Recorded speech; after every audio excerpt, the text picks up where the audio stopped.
Welcome to Pay Attention, a podcast guiding you from the chaos of the mind to the clarity of the heart. Here's your host, Holly McNeill.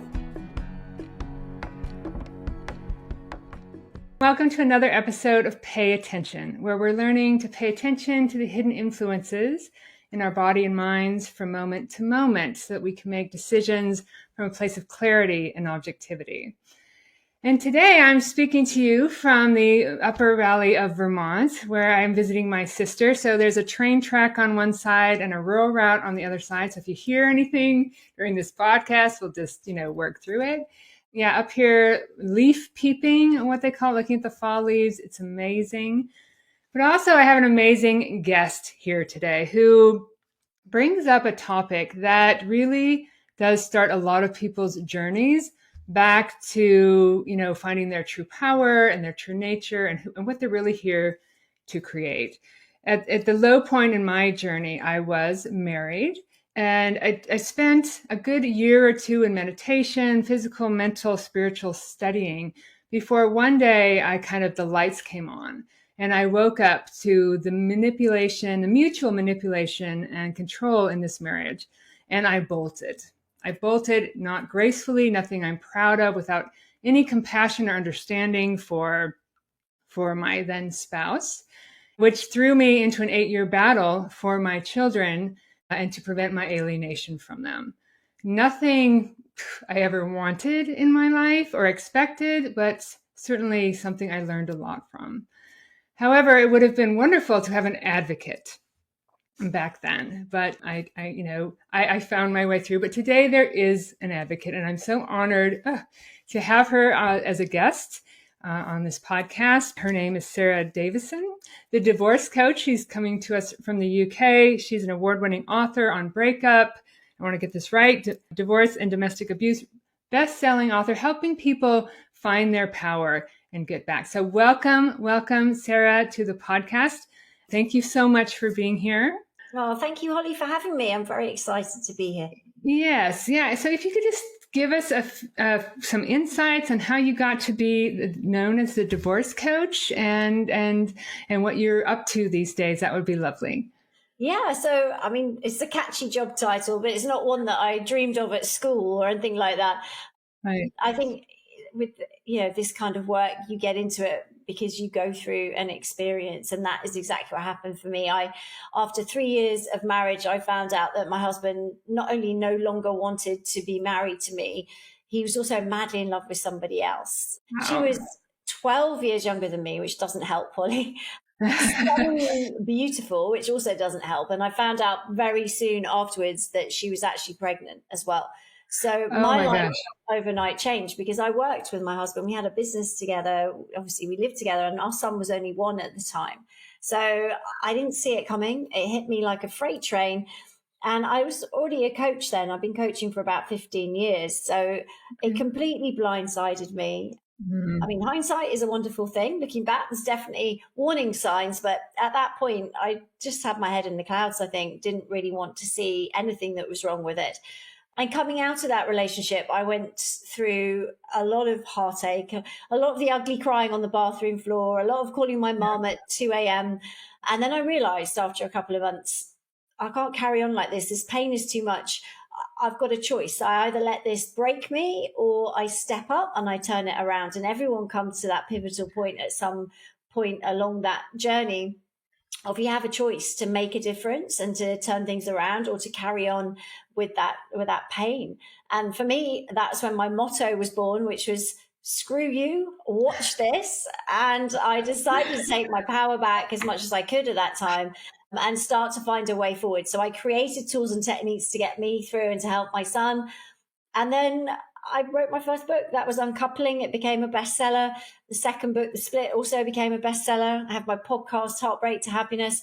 But on my own, I couldn't help enough people. So that's when I set up my training school to train people who also, most of them have been through that pain to power journey. Some Right. of them are ex sort of lawyers in that field or different types of therapists, but most people are on that journey again to turn that trauma into a triumph and turn it into something to help people. So now we've trained, I think it's over 650 coaches in 27 different countries around the world. So those people are out there helping people cope better with any kind of breakup using my tools and techniques and a lot of the practical tips that I'm known for to get those fast, positive transformations. So yeah, that's what we do. Wow. Wow. What an amazing story, right? But unfortunately, it's a story, at least the beginning part, that a lot of people go through, right? And so thank you for sharing that. And, I would say when we go up, when we're on our wedding day, when we're going up that aisle, up to the altar, it's never our intention or a person's intention, I'm going to hate this person, I'm going to end in divorce. But, in America, a divorce is 50%. So, half the percent or 50% chance it's going to end in divorce. And I think it's a little bit less in the UK. But so speaking to those people that maybe feeling that are kind of in the before of the divorce, maybe like people change, right? There's a lot of reasons people get divorced, many, many reasons. But if speaking to those people that are stuck, that maybe know that they need to get out of it, but are fearful or don't know how to address it or anxious about it, what kind of advice can you give to people that are still in the marriage and just can't find a way out? Yeah, it's a great question. I think we have to look at that in a well, there's two sides to that. If you're in a healthy relationship, and by that I mean that you can communicate, you're not worried about whether you're safe, there's no abuse, then that path is really looking, if you're in that situation, you've got to look at what do you want from your future, and that actually staying together in a relationship that doesn't make you happy isn't fulfilling. It's not healthy for you to be in that environment, but you can have that conversation if you're in a healthy partnership. So you can sit down, you can do, what I would always say is, divorce is known as the second most traumatic life experience we go through after death of a loved one. So therefore, it's not something we want to rush into without trying absolutely everything we can to make it better, to try and see if it's a miscommunication, if it's something that's been festering for a while, but if you just resolve a couple of those core issues, it could get better. That's something that, or are your expectations, that you're going to feel crazy in love every minute of every day? That's probably unrealistic. So looking at, is the grass greener and what are the challenges, and working around them with your partner. And that's where couples therapy can be really effective. Of course. If you're in an unhealthy relationship, if the dynamic is toxic, abusive, then we have to be very careful, because if you start to talk about leaving, then the whole crux of the relationship is built on control. And so once you start that the abuser feels you're pulling away, they will up the control and things can get incredibly dangerous. In fact, 30% of domestic homicides in the UK, but it is actually quite a global statistic. I found it in my research. About 30% of domestic homicides happen within 3 months of separation from a toxic relationship. But the chilling factor there, Holly, which is chilling, is that in over 80% of those cases, there was never any physical violence before. So that's because as you pull away from the controller, they need to up the ante. They need to do more to keep you there. So that's where sometimes it can tip over. Now, that's not to scare people, but it's definitely to say, if you are in a toxic relationship, then get some specialist help and advice before you make decisions or you confront your abuser that you're leaving, just because you'll know that the consequences will be, difficult, if not very dangerous. So again, we've got to look after those people in that scenario. But you can call your domestic abuse charity, your local one, and or to try and find some expert in your area who can help you work a plan to stay safe. I've also trained coaches that specialize in domestic abuse in the States, all over the world. So again, they're also able to help. So yeah. Okay, great.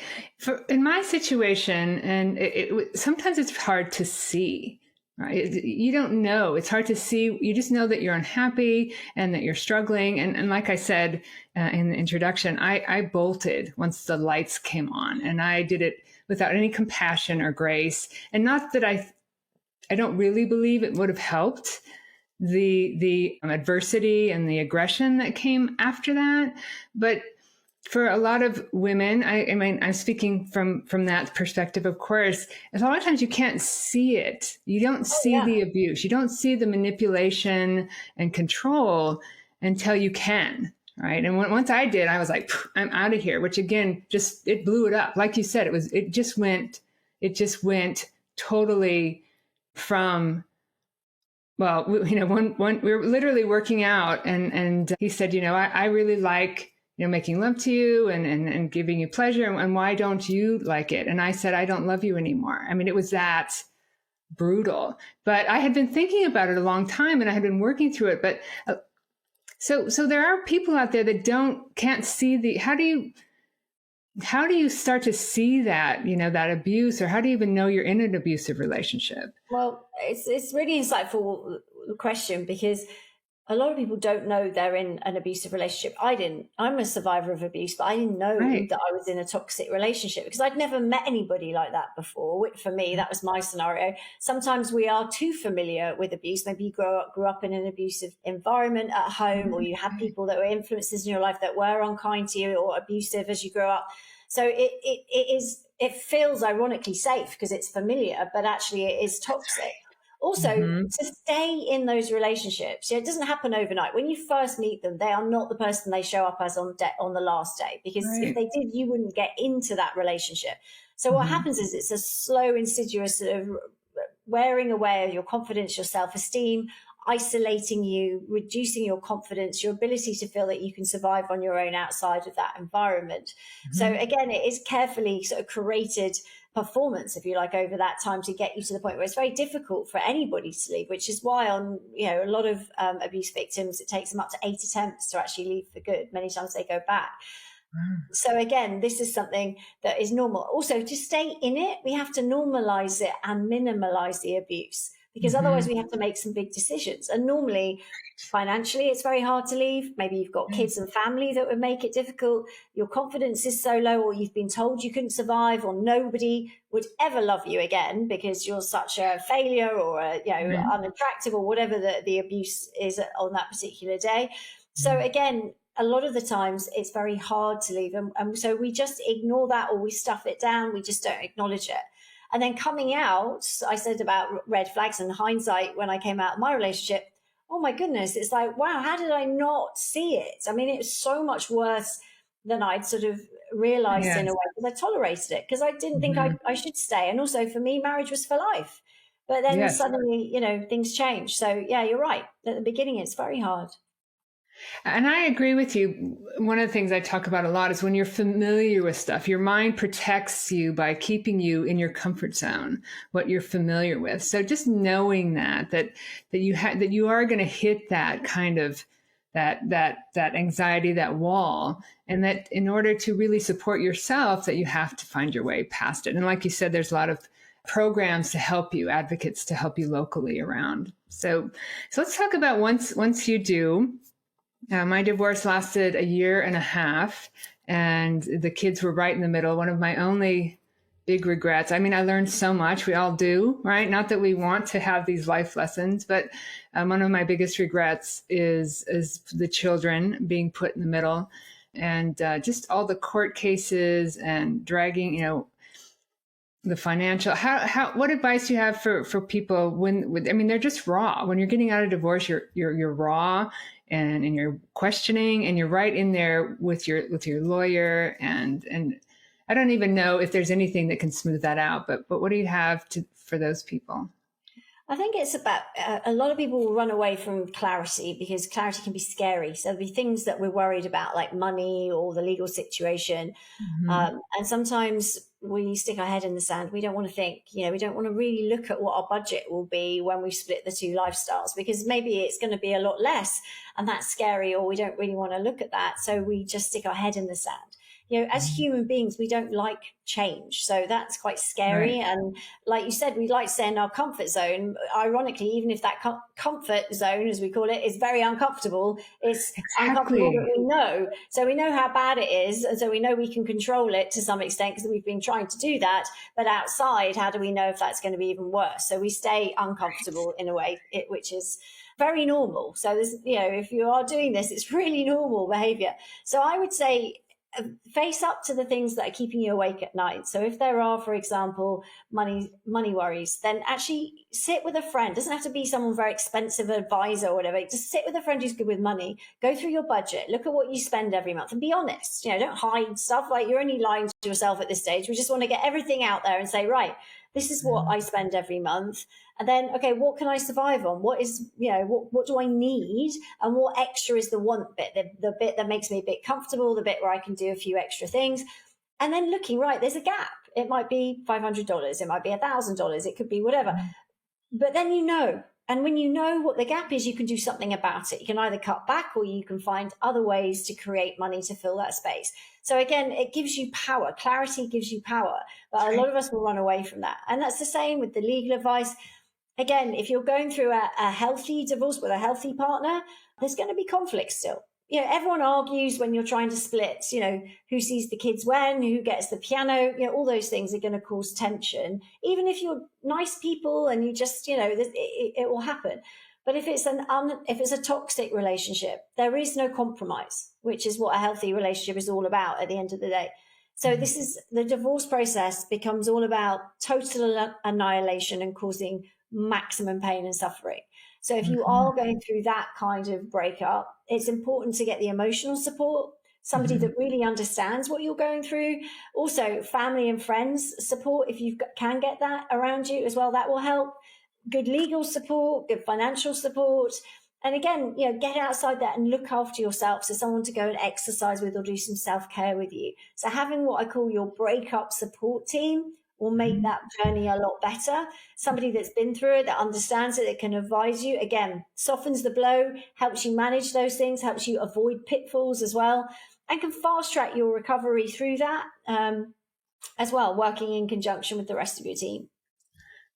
I love that word clarity. Clarity is one of my words, and you're exactly right. If you start to look at your finances, then you become more familiar with them and then become less scary. And I wonder what percentage of marriages are in healthy relationships. I wonder what, I have no idea, because the only one I experienced was the unhealthy one. And so just to know that, yes, this is going to happen. It's going to be your partner is going to try to totally annihilate you. And if you have kids, they're potentially going to use the kids to do that as weapons. And I've seen it as a child, I was used as a weapon. And so that's how I knew going into my divorce that my children were being used as a weapon. So just knowing that, and just like you said, getting that support and just being there for yourself as much as you can, right? Yeah.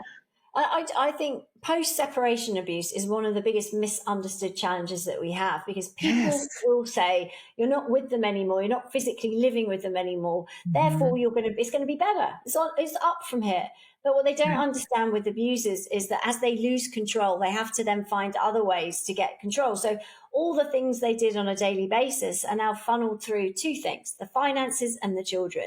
So the divorce process is extremely emotionally devastating when you're dealing with these kind of issues on a daily basis. But it's not all doom and gloom. You can learn from this. I've created techniques and tools to help you understand what's going on in their mind so you don't get caught up in the emotions.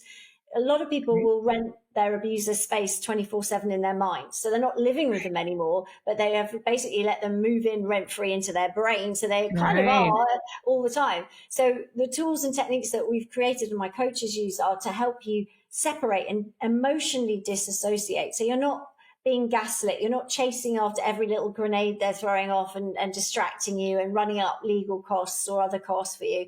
Or, when they let you down with the kids, they're not showing up on time, or they're not telling you what they're doing next month, so you can't plan what you're doing. So again, this is really common, but there are lots of things you can do to start to take your control back in a safe way to help you then go, okay, well, I can't control what they're doing, but I can control how I'm reacting to this. I can control my own setup, so I'm not relying on them for anything at all, if possible.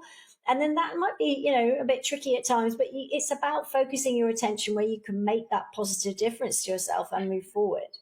Nice. Clarity and preparedness, as much as you can prepare and become, at least know that this is common. This is how it happens.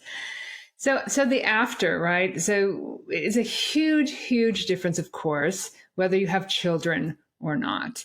And like I said, when I was a child, well, I started to say my mother used us as weapons, and we were alienated from my father, which did a lot of damage to my own self-worth and self-esteem. And so when I saw that happening with my kids, I was in an 8-year battle for them. And I honestly don't know if I did it because of my own anxieties or because I really loved them, but I knew I couldn't let them, I couldn't let my ex-husband alienate me like that. And today I'm so grateful for having a wonderful relationship with my boys. Wow. But there are people that spend years going, in that kind of tension with children. And I remember sometimes when my kids would leave, after school, I'd fall asleep at 6 o'clock on a Friday and never leave the apartment, trying to get that energy back. So if you find yourself in that situation, if there's listeners out there in that situation, what kind of things can they do to really work on themselves, to be there for their kids, and to move their lives forward at the same time? I think self-care is something that a lot of people feel is selfish. Yeah. And it's not. Self-care is never selfish, because it's kind of like when you're on the airplane, they say, put your mask on first, the oxygen mask on first, and then help your kids. Like, a lot of us go, what? I want to help my kid first. But obviously, if you're not around to be able to help them, that's no help to anyone. So I think looking after yourself is really important, and understanding that everything happens for a reason and serves a purpose. Yes. Yeah. And there is some learning to come from this. I think, obviously putting your kids first is really important, and doing the right thing can be very difficult, because doing the right thing by your kids is not always the easy thing. Like, bad mouthing your ex may feel like, justified, and you may well be justified. In most of the cases I hear, they're very justified, but that isn't the best thing for the kids, even though it might be the easiest thing. So it's really taking accountability of, okay, I'm going to step up here as a parent. I'm going to do the right thing by my kids. Doesn't mean you can't vent to a friend or a family when the kids aren't with you. I mean, they hear through walls, kids. So, I mean, we've got to be careful here. But, but I do think that actually, if you put your kids' best interest first, and then navigating that sort of parenting relationship, if you're with an ex who is healthy, then you can have a co-parenting relationship. That's fabulous. If you're with an ex that's abusive, there is no co-parenting. It's impossible. You can't do that, unfortunately. But there are things you can do. So you can, you can work on things, for example, like you focus your time on your kids when they're with you, and you don't sweat the small stuff. You're never going to get them to agree things like bedtimes maybe, or amount of screen time, because once they know what you want, they're going to do the absolute opposite and then delight in it. So again, we don't want to give our power away by telling them what we want. So we've got to, again, focus on what you can do, what you can control, and what you do in your own home. And again, that can be, setting values and moral codes, like there's no shouting, there's no bullying, there's no lying in our house. Not to say that when you go to the other house, that's what happens, but just by contrast, the kids will learn, actually, I feel safer. It's more stable here, and it's not okay. It's not good behavior. So you're not calling them out or name calling the other parent, but you're showing by contrast, by your actions, your beliefs, the conversations you're having with your kids, that these values are important. So they understand right from wrong. It's very important. And then age appropriate, as they get older, there's different tools you can bring in to help them understand the dysfunction maybe that the other parent may be dealing with. But actually, it's important that you just give them a safe environment where you're always there. And the good news is that children only need one healthy parent to come out just great. Okay. So you don't need to beat yourself up about this. They don't need to be damaged. If you understand what you're doing and you are a consistent, unconditional source of love for your child, and you're not bad-mouthing the other parent, you're not using them as a pawn, you're doing the right thing by them, even when it's difficult for you, then your kids will be just fine. And actually, they can come out with this as a very valuable life experience That means they're not going to make the same mistakes that maybe you and I did making partner choices, because they understand what's okay and what's not okay. And they can see through that facade or the charm or the, short-term high for the, what comes next as a consequence with abuse. Just they'll be able to hone their radar, I call it, to spot the signs of abuse. So again, there is a silver lining to this. And, I know it's tough. I've lived it. It's one of those things that actually you have the choice. Is this going to break you, or is this going to make you stronger, more confident? If you can get through that, you can get through anything. And my motto, screw you, watch this, is very empowering when they're trying their best to break you. So there's lots of hope. I love that. And certainly I tell people today that, I do regret my kids being in the middle, but every time, they would leave, I'd be strong in front of them, in front of the cops, in front of, when the apartment's destroyed, when I had to be. But when they would leave, I would fall to pieces on the floor. And every time I picked myself up, I saw things a little bit differently. And so for myself, I don't regret the lessons I learned there. And I love what you talk about, don't worry about the small stuff. I had a counselor once that told me, let their girlfriends and wives worry someday if their room is messy, right? You don't have to worry about that right now. And I love that you say that you only need one healthy parent. And I don't know if I was as healthy as I would have liked to have been back then. I think that I wish I could have been more healthy, because you're absolutely right. If you have somebody there explaining the pain, explaining how to process it, it doesn't become trauma. So that's really actually wonderful news. And there's many, many other topics we could go on about this. And I know there's dating again, there's, rebuilding your trust in yourself, but I don't want to take too much of your time. So is there anything kind of final advice or anything you want to leave them with? Any programs? You've talked a little bit about your coaching program, your books, anything else you'd like to talk to our listeners about, to give advice on before we finish up? Well, first of all, you're never alone with this. And I think, a lot of people, it's very isolating. It does feel like you're really alone. And I certainly felt like that. And so one of the things that I did was I went out and I set up online support groups for people that they can just jump on. In fact, you get 8 hours of online free coaching with us when you come on board. And after that, it's about less than $1 an hour to get coached by my accredited coaches. Amazing. We run 8 hours a week. So that's on my website, saradavison.com, if you want to visit that. And you can just sign up, join on a session tonight. We run them every day of the week, I think. It's really powerful. You'll find your tribe of other people from all over the world dealing with similar issues. You can share some of your story, hear other stories, but importantly, get your questions answered by an accredited coach who can really help you. Obviously, we do one-to-one coaching. We have online retreats as well that we run, how to deal with toxic relationship recovery. So lots of support, but please know that it's not what happens to you in life that defines you. It's what you do about it that makes you the person you are. So ask for help, reach out. You can have that pivotal moment like I did, which was screw you, watch this. When you start asking for help, you start to take your power back. And if you follow me on Instagram, Sara Davison, divorce coach, I put daily tips up to help you and advise you and steer you as well. So hopefully something there will resonate and help you move forward. Wow, Sara, thank you so much for all you do. And like I said, if you had been around, it's been a while for me, but I'm so grateful for you to be around for everyone and for you to coach other people and to see it's not just about you, right? That's just, I'm going to tear up here, but I really appreciate you coming on today. And please stay on after recording. And everyone, I hope this was helpful for you. If you're out there in either the before situation, the middle of it, or living with or without children in the aftermath, reach out to Sara. Know that there's help out there. And thank you so much, Sara, for joining us. And thank you, everyone, for listening to this episode of Pay Attention. We'll see you next time. Cheers. Thanks for watching Pay Attention with Holly McNeill. Don't forget to like, comment, and subscribe. See you next week on Wednesday at 10 o'clock Pacific, 1 o'clock Eastern.